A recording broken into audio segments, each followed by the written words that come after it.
Hey guys, Ding from Ding's Workshop here. This short video is going to be a follow-up to my previous video on the SawStop floating arm dust collection system.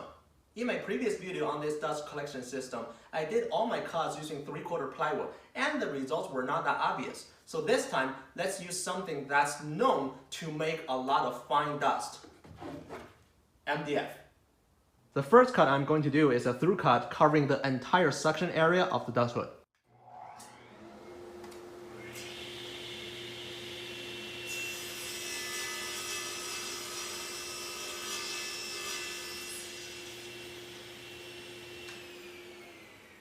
These are the dust particles left behind by the MDF.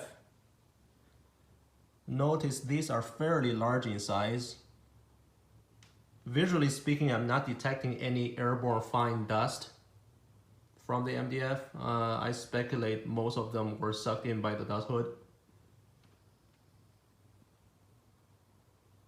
Now the second cut, simply without the dust hood.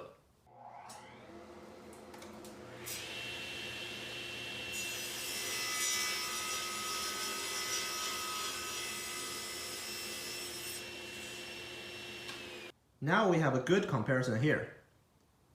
Notice how much dust we have left on our table saw. And not only that, the dusts are much finer, much smaller in size comparing to the previous cut. There you go guys. Using the MDF, I was able to see a much more obvious comparison with and without this dust hood system. Another thing I wanted to mention about this dust hood is how big this blade guard is. Notice how it covers the entire area of the saw blade, so it adds another layer of protection for the operator. Hey, thanks for watching. If you like this video, please give it a thumbs up, and I would really love it if you could subscribe to my channel. Let me know your thoughts in the comments. This is Ding from Ding's Workshop. See you next time.